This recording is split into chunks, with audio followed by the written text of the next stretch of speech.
teman-teman semuanya, kenalkan aku Agus Bastiar. Kali ini kita akan ngobrol tentang salah satu beasiswa yang menarik dan patut dicoba oleh teman-teman semua yang ada di Indonesia. Ini kita sudah kedatangan orangnya. Mas, silakan, namanya siapa, asal kampus, dan penerima beasiswa apa? Bismillah, saya perkenalkan, nama saya Arfian Wisnu. Asal kampus saya sarjananya di Universitas Islam Indonesia Yogyakarta. Kemudian master dapat di Universitas Yarsi Jakarta. Saya alhamdulillah mendapatkan kesempatan berstudi di Taiwan melalui beasiswa HES atau Huayu Enrichment Scholarship. Gimana sih awal cerita mendapat informasi beasiswa ini? Awal cerita saya mendapatkan informasi beasiswa itu saya dapat dari channel YouTube. Channel YouTube itu saya tonton ketika saya sedang rehat sepulang bekerja gitu. Nah, karena muncul di timeline, saya buka channelnya, saya tonton sampai habis. Kemudian karena syaratnya ini saya kira mudah ya, syarat-syaratnya saya kira mudah, dan ketika itu juga sudah lengkap syarat-syaratnya, saya pikir saya mau coba lah gitu, Mas Agus. Kalau boleh tahu syaratnya apa aja ya untuk daftar beasiswa HES ini? Syaratnya ya, kalau kita lihat, jadi di channel YouTube itu dia memberikan sebuah link yang terafiliasi ke namanya Teto. Teto ini terafiliasi ke Kementerian Pendidikannya pemerintah Taiwan. Nah, di link tersebut mungkin bisa nanti dilampirkan Mas Agus di video. Linknya itu studi di taiwan.blogspot.com. Di link itu ada petunjuk syarat-syarat yang dibutuhkan dan dan cara seleksinya gitu. Nah, syarat yang dibutuhkan itu yang pertama itu formulir pendaftaran. Formulir pendaftaran sudah umum ya, biodata, asal kampus. Kemudian yang paling terakhir itu ada studi plan. Studi plan ini yang mungkin barangkali yang menjadi pertimbangan, yang jadi senjata utama untuk mendapatkan beasiswa ini menurut saya, Mas Agus. Gitu. Kemudian di syarat selanjutnya itu ada melampirkan kartu keluarga, ada melampirkan ijazah. Nah, ijazah ini penting karena ijazah ini harus ditranslate ke dalam bahasa Inggris atau ke bahasa Mandarin apabila ijazahnya belum berbahasa Inggris dan bahasa Mandarin. Nah, selain ditranslate, dia juga harus disahkan oleh notaris. Oleh Kemenkumham, kemudian disahkan oleh Teto, dibawa ke Teto. Nah, ini ada prosesnya, nanti mungkin bisa dilihat di tata cara pengesahan ijazah yang ditranslate gitu. Ada di website itu. Kemudian ada paspor, yang mana paspor ini mungkin setidaknya masih berlaku selama 6 bulan ke depan lah gitu, Mas Agus. Kemudian yang terakhir itu ada namanya letter of acceptance dari language center yang kita mau belajar di sana gitu. Nah, itu aja sih kayaknya syarat-syaratnya seingat saya. Kira-kira untuk beasiswa HES ini buka di bulan apa? Nah, kebetulan beasiswa HES ini sedang buka nih tahun 2025 nih. Nah, beasiswa HES itu kalau saya lihat websitenya buka tiap tahun, dibuka setiap tahun di bulan Februari sampai dengan akhir Maret gitu. Nah, mungkin barangkali yang berminat tahun 2025 ini sedang buka, sudah dibuka. Kira-kira ketika daftar beasiswa HES ini apakah ada batas usia buat yang pengen daftar? Nah, kebetulan di website itu, di buku petunjuk guideline-nya, dia hanya ada batas minimal tuh. Minimalnya berapa? Minimalnya 18 tahun. Jadi batas minimalnya itu 18 tahun. Nah, di situ tidak tertera batas maksimal. Bisa saya asumsikan bahwa mungkin tidak ada batas maksimal di situ. Ada berapa list kampus yang... Wah, banyak ya. Di website itu juga tertera banyak list kampus-kampus yang terafiliasi oleh Kementerian Pendidikan. Gitu. Nah, kampus-kampus tersebut bisa didaftar untuk menjadi induk kita bernaung belajar bahasa Mandarin. Kalau dulu saya daftarnya itu kurang lebih 5 kampus daftar, yang keterima itu kurang lebih 4 gitu. Nah, kebetulan saya sekarang belajar di STUST, kampus Nantai University lah kalau orang sini bilang kan. Nah, STUST adalah kampus yang paling pertama ngirimin saya letter of acceptance. Jadinya saya daftar di STUST gitu. Kira-kira untuk penerima beasiswa ini berapa biaya per bulan dikasih pemerintah Taiwan untuk Mas Alfian? Ya, besar sih. Kalau dihitung-hitung besar, sekitar 25.000 NTD.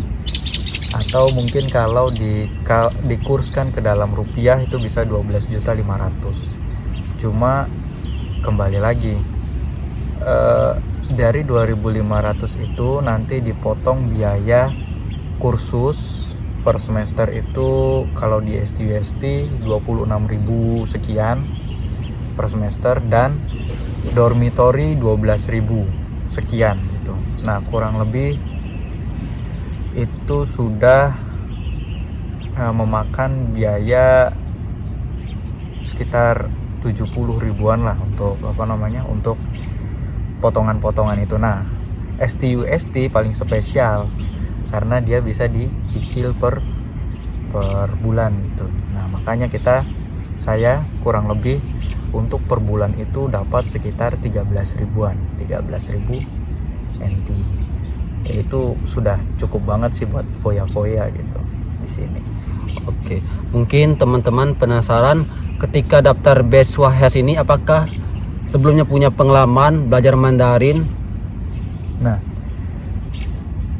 pertanyaan yang sangat bagus sih, karena mungkin seleksi beasiswa Mandarin ya pasti punya dasar kan, harusnya gitu kan logikanya. Tapi pemerintah Taiwan ini sangat baik hati sehingga saya itu nggak punya basic Mandarin sama sekali, Mas Agus. Saya nol besar dalam belajar bahasa Mandarin. Jadi saya selama di Indonesia nggak pernah belajar Mandarin sama sekali. Saya nggak tahu huruf-huruf Mandarin itu kayak gimana bentuknya, bacanya dari kanan ke kiri juga nggak tahu, atau kiri ke kanan juga nggak tahu, atas ke bawah juga nggak tahu, bawah ke atas juga nggak tahu, pokoknya nol besar. Oleh karena itu beasiswa ini kan tujuannya itu untuk mendatangkan orang asing untuk belajar bahasa Mandarin itu di mana, di Taiwan. Nah, itu kan tujuan beasiswanya.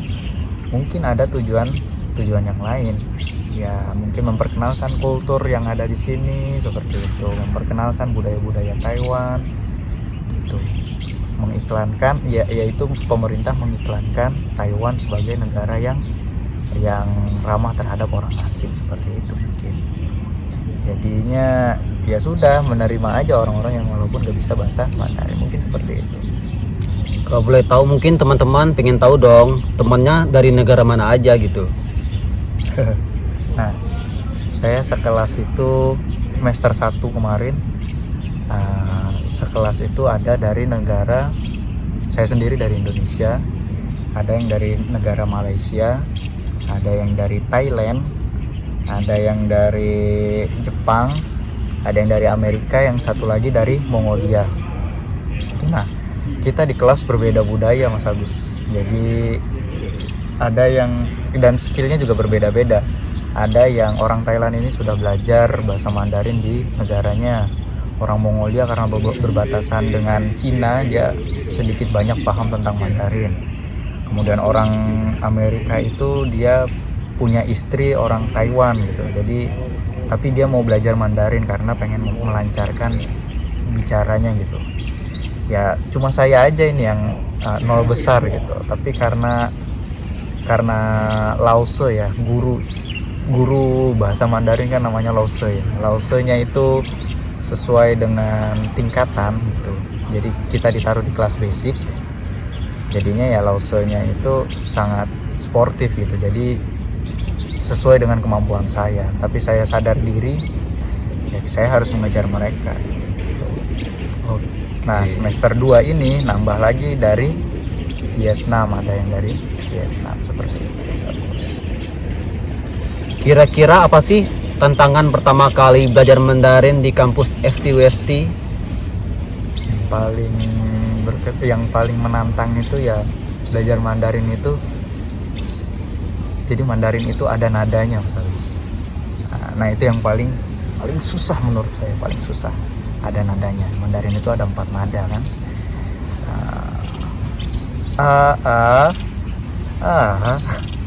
Gitu.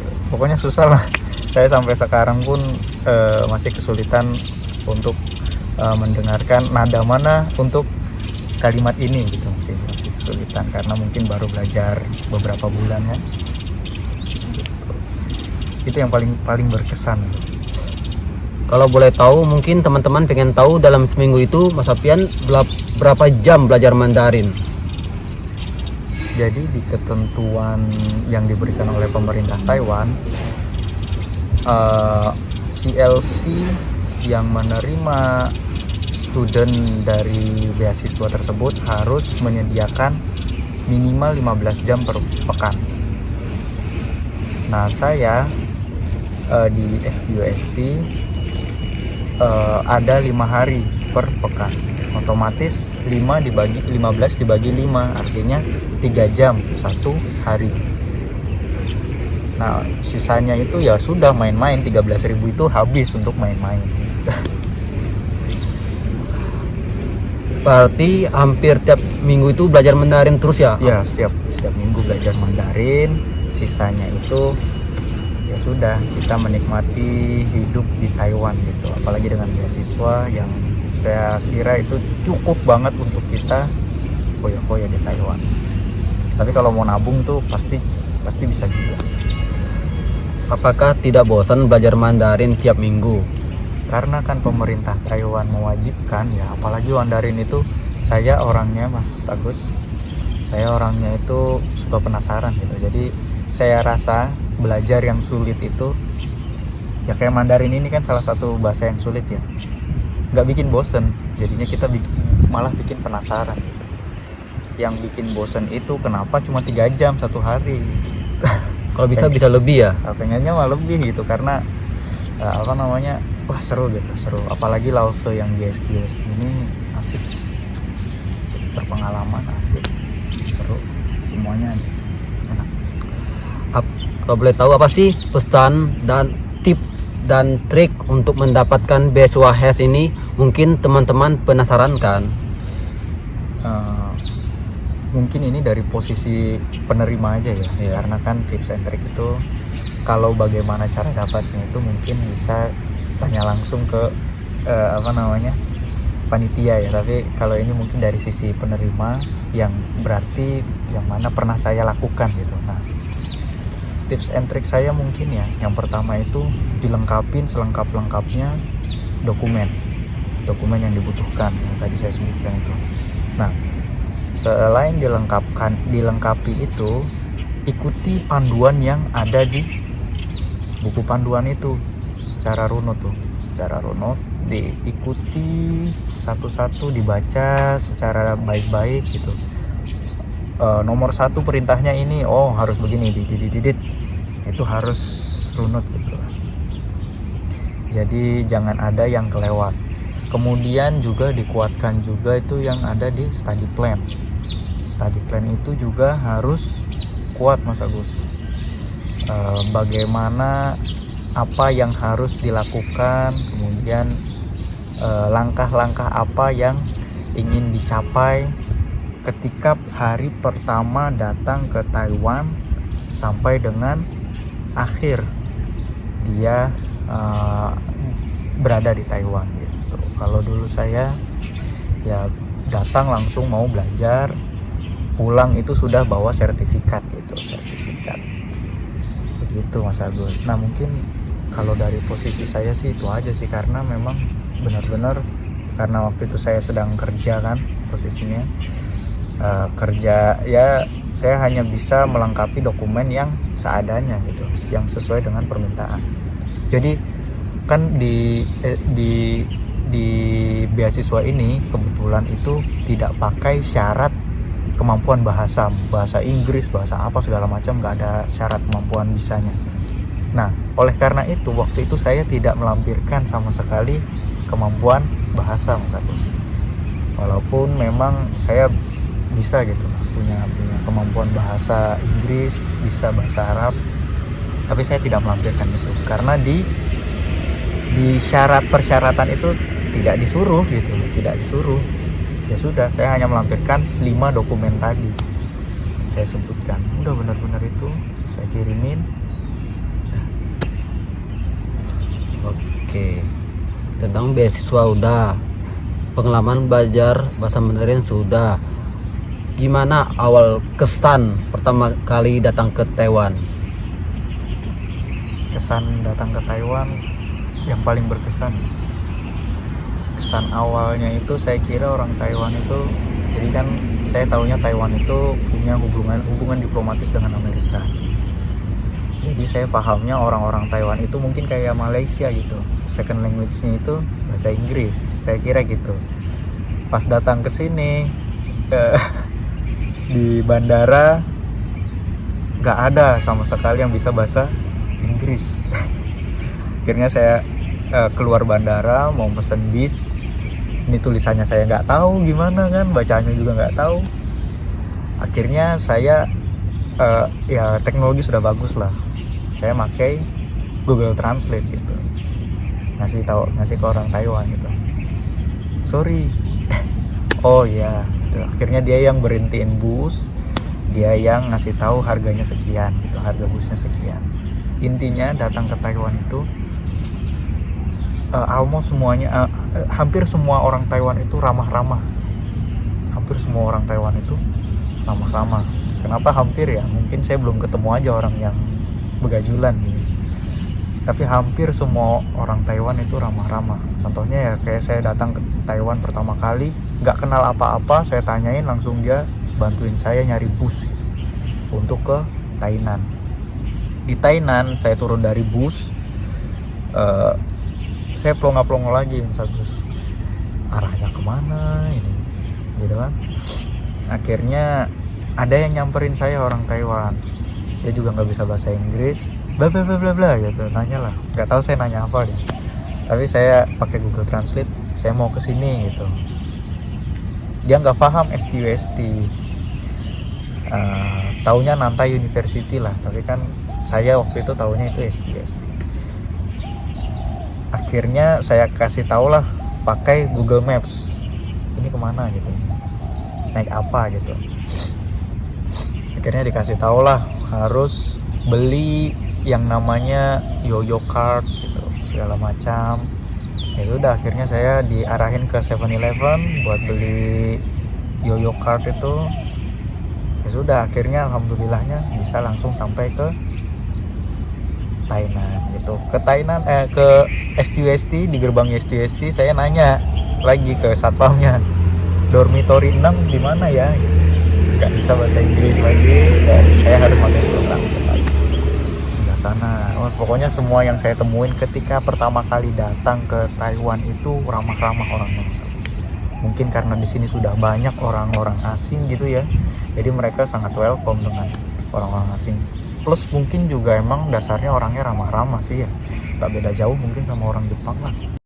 Mas, kalau boleh tahu persiapan sebelum keberangkatan ke Taiwan apa aja Mas, kalau boleh tahu? Ya, sebagai penerima beasiswa ya. Jadi ketika announcement selamat Anda diterima, nah itu kita udah langsung mulai persiapan Mas, harusnya. Dulu saya sedang bekerja kan, jadi alhamdulillah ada pemasukan untuk mempersiapkan membeli tiket pesawat, visa, dan biaya hidup selama di Taiwan gitu. Nah, yang perlu diperhatikan adalah bahwa pencairan beasiswa ini itu 2 bulan setelah kedatangan kita di Taiwan gitu. Nah, nggak sampai 2 bulan lah, mungkin 1 bulan 15 hari lah mungkin, sampai 2 bulan. Nah, sehingga biaya survival yang harus dipersiapkan untuk bertahan hidup di Taiwan itu yaitu selama 1 bulan lebih 15 hari. Nah, kalau saya perkirakan biaya hidup di Taiwan dan di Indonesia itu kurang lebih nggak jauh beda lah. Saya makan mungkin di sini sekali makan itu sehari makan 3 kali. Sekali makan itu mungkin habis sekitar 50 NT lah, karena saya kan nggak bisa makan daging-daging gitu di sini. Jadi saya makan sayur dan sampingan sayur lah gitu. Itu habis mungkinan sekitar 50 NT. 50 NT itu mungkin kalau dibagi 20.000 sekian lah, nggak sampai 25.000. Nah, itu sekali makan. Nah, kalau di total selama 1 bulan mungkin habis untuk makan aja itu ya 1 jutaan lah. Itu 1 jutaan lebih mungkin sedikit. Dan juga perlu diperhatikan jangan mepet banget bahwa untuk bertahan hidup itu 1 juta gitu. Dulu juga sebelum datang ke sini juga harus sudah medical check up. Nah, mungkin kalau saya range persiapan saya untuk ke Taiwan ini medical check up 900.000, kurang lebih 900.000. Kemudian tiket pesawat saya dapat yang 4 juta sudah sama bagasi. Kemudian visa itu 700.000. Kemudian ada yang namanya biaya bertahan hidup tadi. Saya bawa 3 juta waktu itu, karena waktu itu saya sedang sangat excited kan dengan Taiwan. Jadi 3 juta itu saya hanya bisa bertahan hidup selama 1 bulan gitu. Itu jadi sudah makan, sudah jalan-jalan gitu.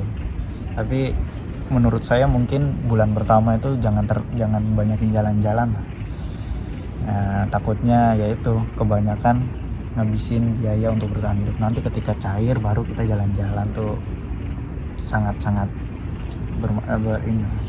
dianjurkan seperti itu. Nah, setelah sampai di Taiwan kita harus buat identitas kita di Taiwan selama di Taiwan. Itu namanya UI number waktu itu dibuatnya, bukan IRC.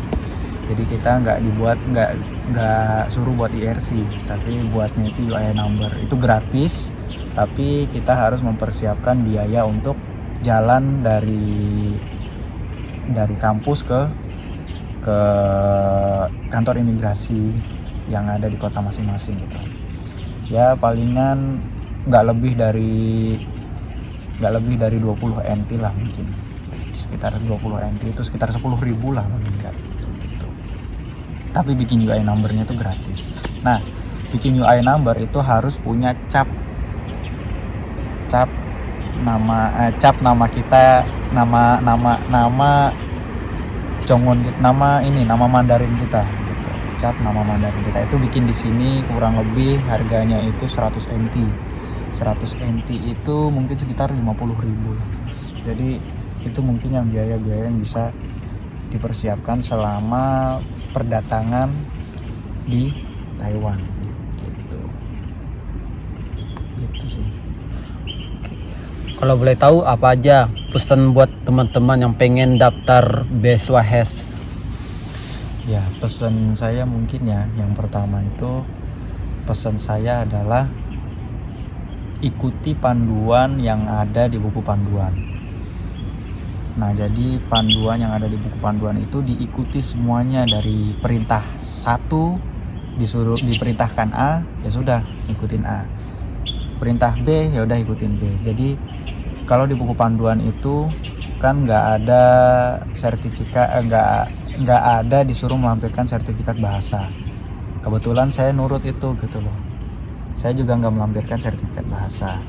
Ya sudah, yang saya lampirkan itu hanya 55 itu syarat itu gitu. Nah itu ya pokoknya saya ngikutin, benar-benar ikutin panduan lah gitu. Jadi dibaca secara seksama panduan itu, jangan sampai terlewat satu informasi apapun gitu. Yang kedua, persiapkan secara matang finansial gitu, karena mungkin memang kita dapatnya itu besar, 25.000 NT gitu. Tapi juga kan sebelum dapat beasiswa itu kita harus mempersiapkan yang tadi saya sebutkan, tiket pesawat, medical check up, apa segala macam kita harus persiapkan. Nah itu juga dipersiapkan. Yang ketiga itu persiapkan mental, karena kita akan jauh keluar ke negara orang gitu kan. Mungkin kita harus minimal menguasai bahasa Inggris lah, bahasa internasional gitu. Jadi walaupun orang sini nggak bisa bahasa Inggris, ya kita harus mempersiapkan, karena nanti teman-teman kita di dormitory, teman-teman kita di kelas itu semuanya rata-rata bisa bahasa Inggris gitu. Lah kalau kita nggak bisa bahasa internasional itu, ya kita mau komunikasi pakai apa gitu. Pun di dalam kelas nanti belajarnya itu untuk pertama kali nanti di mix bahasa Mandarin dan bahasa Inggris gitu. Kalau kita nggak bisa bahasa Inggris, ya sulit juga kita memahami mereka gitu. Memahami lausenya mau ngomong apa gitu. Itu dia yang mungkin bisa saya pesankan. Ada lagi Mas? Sudah. Pesan dari aku untuk teman-teman, carilah informasi sebanyak-banyak mungkin tentang beasiswa, bukan hanya beasiswa HES ini, mungkin bukan hanya di negara Taiwan maupun di negara lain. Teruslah mencoba, jangan pernah takut mencoba. Lebih baik kita mencoba daripada kita tidak pernah mencoba sama sekali. Sebab beasiswa yang menunggu kita, bukan kita yang menunggu beasiswa. Saya Agus Bastiar, salam pejuang beasiswa. Salam.